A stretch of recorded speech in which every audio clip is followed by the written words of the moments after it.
இன்னைக்கு ரேஷன் பருப்பு sambar. 1 tumbler ration பருப்பை வேவிச்சு எடுத்து வச்சுருக்கேன். அதுக்கு தேவையானது மல்லித்தூள், மிளகாய்த்தூள், சாம்பார் பொடி, மஞ்சள்தூள். வதக்கிறதுக்காண்டி தக்காளி, வெங்காயம், முருங்கைக்காய் சாம்பார், முருங்கைக்காய் தாளிக்க சீரகம், கடுகு, வெந்தயம் எடுத்து வச்சுருக்கேன். பெருங்காயம், கருவேப்பிலை, கொத்தமல்லி, பச்சை மிளகா, தேவையான அளவு உப்பு. எப்படி செய்கிறேன்னு பார்க்கலாங்க.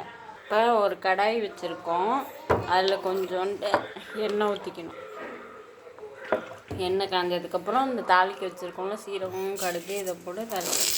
நல்லா இப்படி பொரிஞ்சு வரும்போது நல்லா பொரிஞ்சு வந்துட்டு இந்த வெங்காயம், தக்காளி, பச்சை மிளகா, கருவேப்பிலை இதை போடணும். போட்டு நல்லா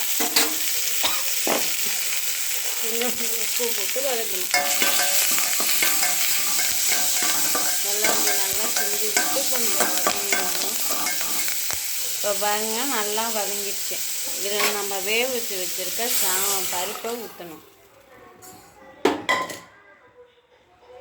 இதில் மிளகாத்தூள், மல்லித்தூள், சாம்பார் பொடி, மஞ்சள்தூள் இது போட்டு உப்பை போட்டு நல்லா கலக்கி விடணும். கலக்கி விட்டு நல்லா கொதி வரணும். கொதி வருது பாருங்கள். இந்த நேரத்தில் நம்ம அரிஞ்சு வச்சுருக்க முருங்கைக்காயை இதில் போடலாம்.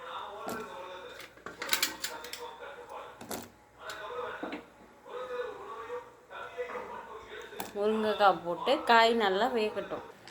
காய் நல்லா வெந்துருச்சு. இந்த நேரத்தில் நம்ம கரைச்சி வச்சுருக்க ஒரு கொட்டை புளியை கரைச்சி இதில் ஊற்றிட்டு நல்லா ஒரே ஒரு நிமிஷம் கொதி நல்லா வரட்டும். இது கொதி நல்லா வந்துட்டு அந்த மல்லித்தழையை தூவி நிப்பாட்டிட வேண்டியதான். வீடே கமகமன்னு மணக்கும் சாம்பார், ரேஷன் பருப்பு சாம்பார் ரெடி.